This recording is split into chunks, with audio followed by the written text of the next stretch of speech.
பச்சை புடவைக்காரியாய் உன் தாய் மீனாட்சி நான் இன்று வந்திருக்கிறேன். நீ என்னிடம் நேற்று பிரார்த்தனை செய்யும் போதே உன்னால் முழுமனதாக பிரார்த்தனை செய்ய முடியாமல் கவலையோடும் குழப்பத்தோடும் இருந்தாய். நடப்பது எல்லாம் உனக்கு குழப்பத்தையும் அச்சத்தையும் தருகிறது என்று சொல்லி வேண்டினாய்.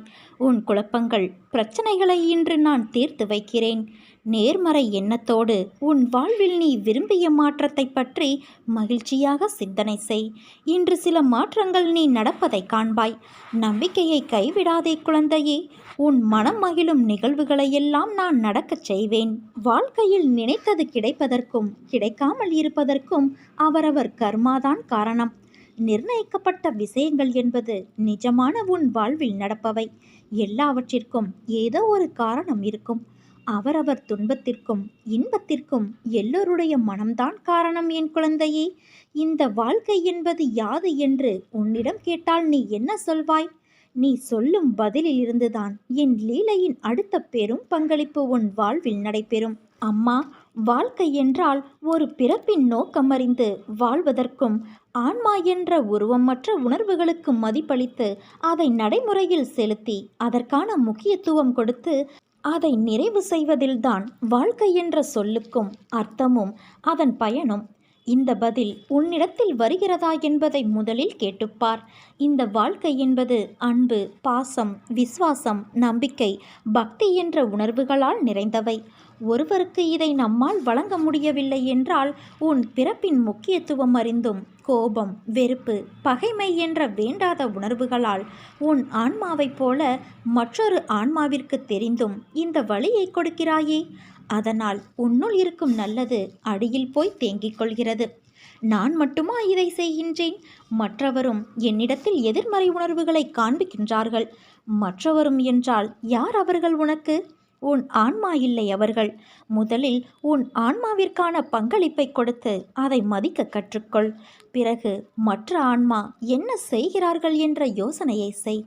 மாற்றம் என்பது ஒருவரிடத்தில் ஆரம்பிக்கும் ஒரு புத்துணர்வான எழுச்சி. அதை உன்னிடத்தில் கொண்டு வரவே என்னுடைய இத்தனை போராட்டங்களும் நடக்கின்றன. மாறுதலுக்கான நடைமுறைகள் தொடங்கிவிட்டது என் குழந்தையே. நீயும் மனதளவில் உன்னை தயார் செய்து கொள். புதிய வாழ்க்கைக்கு என் அன்பளிப்பும் பாசமும் அருளும் என் பிள்ளையான உனக்கே தருகிறேன். என் முழு மனதில் இடம் பிடித்த உனக்கு என் அருளும் ஆசையும் எப்போதும் உண்டு. நான் நிரந்தரமாகவே உன் அருகில் இருக்கிறேன் என்று உன் மனம் நம்ப ஆரம்பித்துவிட்ட பிறகு உன் மனதின் வேகங்களும் தீவிரமான உணர்ச்சிகளும் தாமாகவே பலம் இழந்துவிடும். காலப்போக்கில் வேரோடு அறுக்கப்படும். மனம் வேகங்களிலிருந்து விடுபட்டுவிடும். என் தங்கமே, நீ எதற்கும் பயப்படாதே. நான் உன்னோடு இருக்கிறேன். எப்போது எங்கே என்னை நீ நினைத்தாலும் நான் உன்னோடு இருப்பேன். பயம் கொள்ளாதே குழந்தையே. வாழ்க்கையில் எந்த நிமிடம் என்ன நடக்குமோ என்று பயந்து பயந்து வாழ்வதை விடுத்து எனக்கென என் அம்மா இருக்கிறார் என நிம்மதியாக இரு. உன்னை காப்பாற்றி கரை சேர்ப்பது உன் அன்னையான என்னுடைய பொறுப்பு. கவலைகளை மறந்து மகிழ்ச்சியோடு உன்னை வாழ வைக்க உன் அன்னையான நான் வருகின்றேன். இனி உன் வாழ்வில் அற்புதங்கள் பலவற்றை காணப்போகிறாய். நீ கொஞ்சம் பொறுமையாக இரு.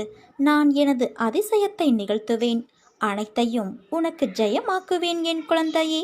உன் மீனாட்சி தாய் நான் இருக்கும்போது நீ எதற்காக கலங்குகிறாய்? நம்பிக்கையோடு இரு. எதிலும் வெற்றியடைய வேண்டும். பிரச்சனை அனைத்திற்கும் தீர்வு காண வேண்டும். எல்லாம் சுபமாக முடிய வேண்டும் என்ற எண்ணத்தில் இருக்கிற நீ என் திருவாய்மொழியை கவனித்துப்பார். எதையும் கணக்கு போட்டு செய்வதை விட கடவுளிடம் ஒப்படைத்து செயலில் ஈடுபடுவது மிகவும் நல்லது. ஏனென்றால் விழுந்து விழுந்து புரண்டாலும் ஒட்டுகிற மண்தான் ஒட்டும் என்ற பழமொழிக்கு ஏற்ப எவ்வளவு முயற்சித்தாலும் பலன் என்னவோ என்னிடம் மட்டுமே இருக்கிறது. உன் ஒருவனுக்காக நான் தினமும் பாடுபட்டு கொண்டு இருக்கிறேன். உன் துயரங்களை போக்குவதற்கும் உனது கர்ம பலன்களிலிருந்து உன்னை விடுவிக்கவும் இன்றும் நான் உனக்காக பாடுபடுகிறேன். உன் பாரங்கள் அத்தனையும் நான் சுமந்து கொண்டு இருக்கிறேன். விரைவில் அத்தனையும் ஒரு முடிவுக்கு வரப்போகிறது குழந்தையே. உன்னை விட்டு அத்தனையும் விலகப் போகிறது. நீ பொறுமையாக இரு. உன் அம்மா நான் இருக்கிறேன். நீ செல்லுமிடமெல்லாம் நான் இருப்பேன். உன்னுடைய தொழிலில் நீ நஷ்டத்தை பொருட்படுத்தாதே. உனக்கு இதோ நான் உதவுகிறேன். என்னவெல்லாமோ செய்து பார்க்கிறேன். ஆனாலும் எல்லாமே தோல்வியில் முடிகிறது. இந்த தோல்வியின் பிடியிலிருந்து என்னால் மீண்டு வர முடியவில்லை என்று நீ புலம்புகிற புலம்பலை பொறுக்க முடியாமல் இதோ நான் புறப்பட்டு வந்துவிட்டேன். இழந்து போனவற்றை பெறுவதற்கும் வாழ்வில் முன்னேறுவதற்கும் ஒரு ஆலோசனை சொல்லட்டுமா? உன்னை நீ தெரிந்து கொள். உன்னை பொறுத்தவரை இந்த உலகம் ஒரு கோமாளிகளின் கூடாரம். யாருக்காகவும் எதற்காகவும் விட்டு கொடுத்து தோல்வியை மட்டுமே பரிசாக பெறுவதற்காக நீ பிறக்கவில்லை.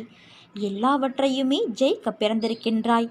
கோடி கோடியாக கருவணுக்கள் உள்ள தாயின் கருமுட்டையை தனக்குரியதாக ஆக்கிக்கொள்ள களமிறங்கிய போது அனைத்தையும் தோற்கடித்து ஜெயித்தது நீ அல்லவா? உணர்வுகளும் உறுப்புகளும் உருவாகாத அந்த காலத்திலேயே கோடி பேர்களை ஜெயித்த நீ இப்போதோ இந்த நிலையிலா ஒரு சிலரிடம் தோற்கப் போகிறாய்?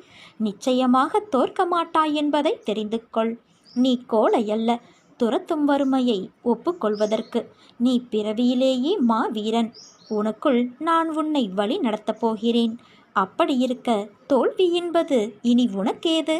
வா, என் ஆலயத்திற்கு வந்து மனதார என்னிடம் பேசி என்னை உன்னோடு கூட்டிச் செல்.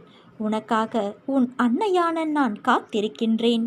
சோதனைகளின் பலனாக கிடைத்த அடக்கமும் பணிவும் அதிகமாகின்றன. சோதிக்கப்பட்ட மனிதன் பலருடைய மரியாதைக்கும் உரியவனாகிறான். அதனால்தான் நல்லவனை மிக நல்லவனாக்குவதற்கு வேதனைகளையும் சோதனைகளையும் இறைவன் தொடர்ந்து வழங்குகிறான். எத்தனை கஷ்டங்கள் வந்தாலும் இறைவனுக்கு நன்றி சொல்வதை மட்டும் மறக்காதே, நிறுத்தாதே. உன்னை பக்குவப்படுத்துவதற்கே கஷ்டங்கள் வந்துள்ளன. இறைவன் திருவடியை இறுக பற்றிக்கொள். துன்பங்கள் அனைத்தும் பனி போல விலகும். உன்னை கரை சேர்க்கத்தான் நான் இங்கு சில நிகழ்வுகளை நடத்தி கொண்டு இருக்கிறேன். அதை புரிந்து உன் வேலையை நீ சரியாக செய். அலட்சியமாக இருக்காதே குழந்தையே. உன்னிடம் முன்னேற வேண்டும் என்ற எண்ணமாகத்தான் இதுவரை இருக்கிறது. அதை நீ செயலில் செய்யாமல் இருக்கின்றாய். எல்லாம் உன் வசம் வரும் காலத்தை நீ நெருங்கிவிட்டாய். இந்த நேரத்தில் உன் மனதில் வேறு எந்த விதமான அலட்சியமான எண்ணங்களுக்கும் இடம் கொடுக்காதே. உன்னை நான் வாழ்வில் உயர்த்தி நடத்தத்தான் இங்கு உனக்கான நேரத்தை தருவதற்கு போராடுகிறேன். உன் பக்தியை நான் ஏற்றுக்கொள்கிறேன். இதோ உன்னை ஆசிர்வதிக்க நான் வந்துவிட்டேன் குழந்தையே. நான் உன்னுடையவள் என்பதை நீ எப்போதும் மறந்துவிடாதே. உன்னுடனேயே இருக்கிறேன் என்பதையும் நீ மறந்துவிடாதே. உன் பசியை தணிக்காமல் நான் உண்ண முடியுமா சொல்? எனக்கும் உனக்கும் இடையே உள்ள பந்தம் நிரந்தரமாக இருக்க வேண்டுமானால் நீ என்னை பரிபூரணமாக நம்பு. வேறு மார்க்கமில்லை. இந்த ஒளிவு மறைவு விளையாட்டுக்கள் எல்லாம் என்னிடம் வேண்டாம் குழந்தையே. தைரியமாக இரு. நீ ஜெயிக்கப் போகிறாய். அம்மாவை நம்பு. எதுவும் உன்னை தேடி வராது. நீ எப்படி நடந்து கொள்ள முயற்சி செய்கிறாயோ அப்படித்தான் அனைத்துமே நடக்கும். தயவு செய்து நம்பிக்கையை இழந்து விடாதே. மீண்டும் பெறுவது மிகவும் கடினம். போராட வேண்டிய அவசியம் இருக்கிறது. போராடு. தோல்விகள் உன்னை துரத்தினாலும் மீண்டும் மீண்டும் முயல கற்றுக்கொள். எத்தனை முறை தோற்றாலும் ஒரு முறை நீ நிச்சயமாக ஜெயிப்பாய். அது நடக்கப் போகிறது. முதலில் உன்னை முழுவதுமாக நம்பினால் மட்டுமே நீ வாழ்க்கையில் வெற்றி பெற முடியும். அதை விட்டுவிட்டு அடுத்தவனை குறை கூறுவது தவறு. தான் என்ற கர்வத்தை விட்டுவிடு. ஒன்றை பெறுவதற்கு ஒன்றை இழக்கத்தான் வேண்டும். தவறான பாதையை நோக்கி நீ ஒருபோதும் செல்ல நினைக்காதே. உன்னுடைய சோதனை காலம். அதனால்தான் அது உன்னை வாட்டுகிறது. உன்னோடு உன் அன்னையான நான் இருக்கிறேன். நீ நினைத்து கொண்டு இருக்கும் காரியம் விரைவில் கைகூடும் குழந்தையே. மீண்டும் நீ உயரப் போகிறாய். உன்னை நான் எந்த சூழ்நிலையிலும் கைவிடமாட்டேன். உன்னை நானே வழி நடத்தி செல்கிறேன். உன்னை கண்டிக்கும் உரிமை எவருக்கும் இங்கு கிடையாது. எனக்கு மட்டும்தான் இருக்கிறது. உன்னை நான் விட்டு விடுவேனா? காத்திரு. இழந்ததை மீண்டும் நான் உனக்கு தருவேன். ஆனால் இது தெரியாமல் நீ கவலைப்பட்டு கொண்டு இருக்கிறாய். நம்பிக்கையோடு இரு. நம்பிக்கைதான் வாழ்க்கை.